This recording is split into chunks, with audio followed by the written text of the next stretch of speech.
Praise the lord, హల్లెలూయా. దేవునికి స్తోత్రం. ప్రభు పరిశుద్ధ నామానికి మహిమ కలుగును గాక.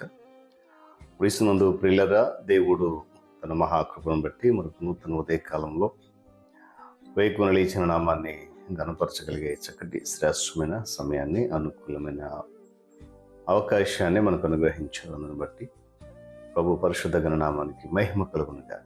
క్రీస్తునందు ప్రియులైన దైవజనులు, స్నేహితులు, విశ్వాసులు, సహోదరి సహోదరులు, ఈ కార్యక్రమాన్ని వీక్షిస్తున్న ప్రియాదేవుని బిడ్డలందరికీ యేసయ్య నామములో శుభములు, వందనాలు తెలియజేస్తున్నాను. మీరు అంత బాగున్నారు కదా? చాలా సంతోషం. మరి క్రిస్మస్ మాసంలో చాలా సంతోషంతో ఉన్నారు మీరు అందరూ. చాలా సంతోషం. అంతగానో మరి కనపరుస్తున్న విధానాన్ని బట్టి ప్రభుని మహిమపరుస్తున్నాను. రండి, ఈ దినం కూడా మేము ప్రేమతో ఆహ్వానిస్తూ ఉన్నాను. అనుదిన అభివృద్ధి దయకల్ప ధ్యానాలు ఉన్నటువంటి ఆధ్యాత్మిక కార్యక్రమంలో నాతో పాటు పాలుభాగస్తులు కండి. వాక్యాన్ని ధ్యానించి దైవాశీర్వాదాలు పొందండి. దగ్గర బైబిల్స్ ఉన్నాయా? తెరిచి చూడండి. లేని పక్షాన చదివే మాట విని గ్రహించి వాక్యధనంలో పాలుభాగస్తులు కమ్మని మనవి చేస్తూ నేటి దిన ధ్యానవాక్యంగా మత్తయి సువార్త 2వ అధ్యాయము 12వ వచనం నుండి ఒక మాటను చదువుతూ ఉన్నాను. హేరోదు నద్దకు వెళ్ళవద్దని దేవుని చేత బోధించబడిన వారై మరి ఒక మార్గమున తమ దేశమునకు తిరిగి వెళ్ళిరి. దేవుడు తన పరిశుద్ధ వాక్యాన్ని మన కొరకు దీవించును గాక. తలలోంచి కళ్ళు మూసుకుందాం. ప్రార్థన. ప్రేమ కలిగిన మా తండ్రి, వందనాలు. మరొకసారి ఉదయకాలపు వేళ ఆయన క్రిస్మస్ మాసంలో చివరి దినములో మనం నడిపించో నీకు స్తోత్రాలు. సంతోషం, సమాధానం అనుగ్రహిస్తుంది. వందనాలు. ఈ కార్యక్రమం ద్వారా శ్రేష్టమైన మాటలు వింటున్నాం. మరింత బలపరచు. ఈ దినం కూడా మీరు రెక్కల జట నడిపించి ఆత్మచేత బలపరిచి ఘనత మీరు పొందుకోండి.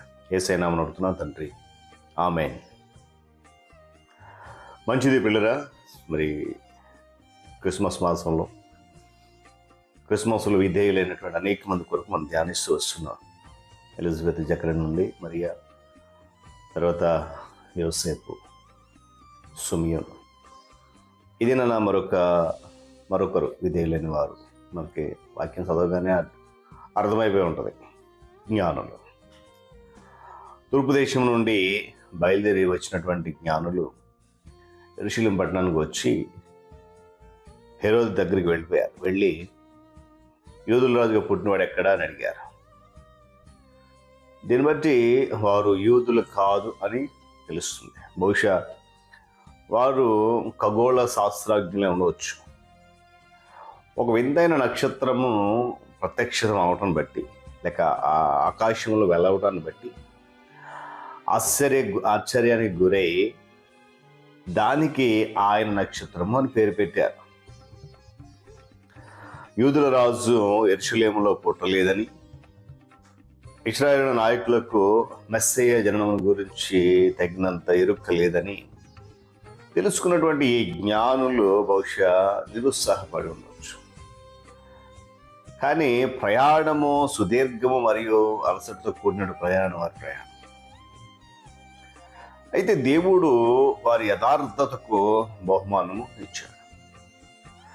ఆయన నక్షత్రము అని పిలువబడినటువంటి ఆ తార మరలా ప్రత్యక్షమేసి వారిని అత్యానంద భరితులుగా చేయడం జరిగింది. దేవునికి స్తోత్రం చెప్పండి గట్టిగా, హల్లెలూయా. ఇక్కడ మనం గమనించాల్సిన విషయం ఒకటి ఉంది. మనల్ని ప్రోత్సహించే సత్యం ఉంది ఇందులో.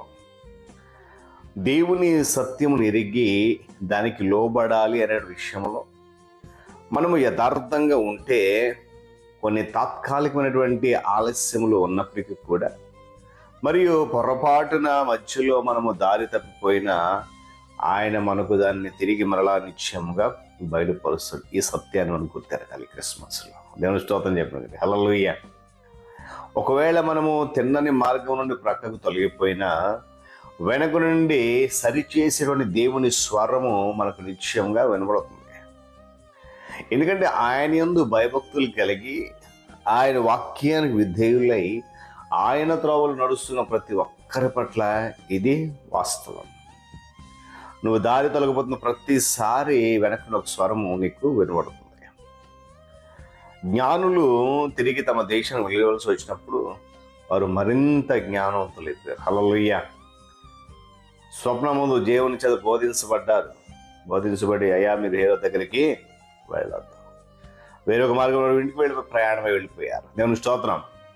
అంటే దేవుని చేత బోధించబడిన వారై అన్న మాటకు ఆదిమ భాషలో మాట ద్వారా జవాబు ఇవ్వబడిన వారై అని అర్థమించు దానికి ముందు ఒక ప్రశ్న ఉన్నదని సూచిస్తుంది.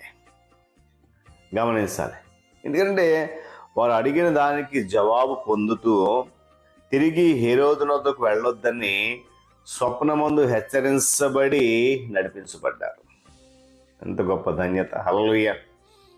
వారు ఇంత జ్ఞానం మీద ఆధారపడి యెరూషలేమును వెళ్ళడం ద్వారా ఒకసారి పొరపాటు చేశారు కాబట్టి ఇప్పుడు వారు మరల ఆ పొరపాటు చేయకుండా స్థిరమైన దైవికమైనటువంటి నడిపింపు కొరకు ఎదురు చూశారు. ఆ నడిపింపులో తమ దేశానికి వెళ్ళిపోయారు. హల్లెలూయా! గమనించాలి, మనము పొరపాట్లు చేయడాన్ని దేవుడు అనుమతిస్తాడు, కానీ దాని ద్వారా మనకు ఒక పాఠాన్ని నేర్పించడం కొరకు అనుమతిస్తున్న విషయాన్ని మనం ఇప్పుడు కూడా మర్చిపోవద్దు. జ్ఞానులు యెరూషలేమును తప్పించుకోవడానికి వేరే మార్గము గుండా తిరిగి వెళ్ళవలసి వచ్చింది. వారు బహుశా దక్షిణ దిశగా హెబ్రోన్ వరకు వెళ్ళి సముద్రపు ఒడ్డున ఉన్నటువంటి కరకు మార్గము గుండా గాజాకు ప్రయాణం చేసి అక్కడ నుండి ఉత్తర దిక్కుగా వేరొక మార్గాన్ని పయనించి ఉండవచ్చు. ఈ మార్గము వారిని నజరేతు గుండా కపెర్నహూము, అక్కడ నుండి దమస్కునకు నడిపించి ఉండవచ్చు. నిశ్చయంగా ఇది సుదీర్ఘమైన కష్టతరమైన ప్రయాణము, అయితే విధేయత ఖరీదైనది. మరి నేను స్తోత్రం కలిగి ఉంది కనుక ఈ ఉదయకాల సమయంలో ఈ క్రిస్మస్ నెలలో మరొకసారి ఈ విధేయతను జ్ఞానవంతులే కానీ దేవుని మాటకు విధేయత చూపించారు కనుక అలాంటి విధేయులమై క్రిస్మస్ను ముందు కొనసాగుతాం. దేవుడి మాటలు మనకు దీవించును కాక. తలలోంచి కన్ను మూసుకుంది ప్రార్థన. ప్రేమ కలిగిన తండ్రి వందనాలు. మరొకసారి ఈ పాద సముఖంలో నెన్నదిగా మరొక దినము వ్యవధిలో క్రిస్మస్ మాసంలో క్రిస్మస్ దినాన మేము సంతసించడానికి, ఆనందించడానికి, నేను గణపరచడానికి మార్గం సరళం చేస్తూ వస్తున్నారు. ఇంతవరకు జరిగినటువంటి ఆరాధనలన్నింటిలో కృప చూపించారు. ప్రాముఖ్య ఆధ్యాత్మిక ద్వారా అనేక బిడ్డలు మీరు మేల్కొలుపుతున్న మరింత బలపరచండి. మీ దాసుని జ్ఞానంతో నింపండి. నీ మాటలే స్పష్టంగా పలికేటువంటి ధైర్యాన్ని దయచేయండి. మీరు ఘనత పొందుకోండి. క్రీస్తు నామం పేరటి ప్రార్థన అడిగి వేడుకుంటున్నాను మా తండ్రి. ఆమేన్. త్రియేక దేవుని దీవెన, ఆయన సన్నిధి కాపుదల సదాకాలము మనందరికీ తోడేంటి నడిపించును గాక. ఆమేన్.